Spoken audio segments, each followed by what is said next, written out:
হরে কৃষ্ণ। আষাঢ় মাসের শুক্লপক্ষের যে একাদশী,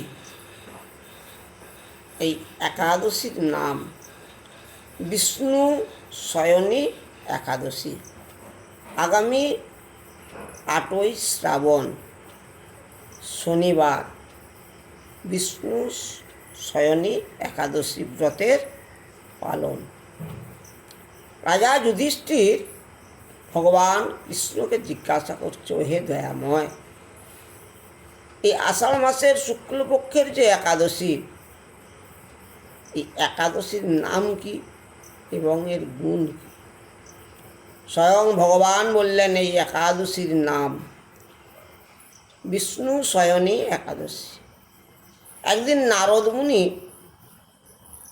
ব্রহ্মার কাছে গিয়ে বলছে, এই বিষ্ণু শয়নী একাদশীর গুণের কথা আমার কাছে বর্ণনা করে বলুন।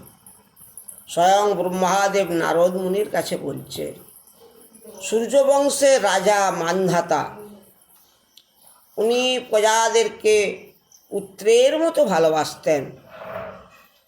একদম প্রজাগত প্রাণ এবং উনি ধার্মিক রাজা। বেশ সুন্দর সুখে রাজকার্য চালাচ্ছিলেন। দৈবক্রমে কি হলো, 3 বৎসর কাল রাজ্যে কোনো বৃষ্টি হলো না। তখন ওই রাজা মনে মনে খুব দুঃখ পেল, কি হবে, আমি প্রজাদেরকে কিভাবে পালন করব। একদিন কয়েকজন প্রজা রাজার কাছে এসে বলছে, রাজামশাই, কোনো ফসল ফলছে না, বৃষ্টি হচ্ছে না, কি হবে, একটা কিছু করুন। ওই মান্ধাতা রাজা কি করলেন, কয়েকজন প্রজাকে সঙ্গে নিয়ে সেই অঙ্গিরা মুনির আশ্রমে গেলেন। অঙ্গিরা মুনির কাছে গিয়ে দণ্ডবত হয়ে প্রণাম করে বসলেন। তখন মুনিবর বলছে, কি মনে করে এখানে আসলেন বলুন। ওই মান্ধাতা রাজা বলছে, মুনিবর, আপনি একটা কিছু করুন। প্রজাদেরকে নিয়ে খুব সুখে স্বচ্ছন্দে আমি রাজকার্য চালাচ্ছিলাম, কি যে হলো দৈবক্রমে, 3 বৎসর কাল কোনো বৃষ্টি হয় না, কোনো ফসল ফলে না, কিভাবে প্রজাদেরকে পালন করব। অঙ্গিরা মুনি ধ্যান করে জানতে পারলেন কি না, এক শূদ্র সাধন ভজন করছেন। তখন অঙ্গিরা মুনি মান্ধাতা রাজাকে বলছে, এটা তো সত্যযুগ, এই যুগে একমাত্র বিপ্রগণ সাধন ভজন করতে পারে, কিন্তু তোমার রাজ্যে এক শূদ্র সাধন ভজন করছেন, তপস্যা করছেন, সেই অপরাধে তোমার রাজ্যে বৃষ্টি হয় না। সেই শূদ্রকে যদি তুমি বধ করতে পারো, তোমার রাজ্যে পুনরায় বৃষ্টি হবে এবং ফসল ফলবে। কিন্তু মান্ধাতা রাজা, উনি তো ধার্মিক, উনি মনে মনে চিন্তা করছে কি করে কি হবে। ওই রাজার মনের কথা অঙ্গিরা মুনি জানতে পারলেন। বলছে, আর একটি পদ আছে,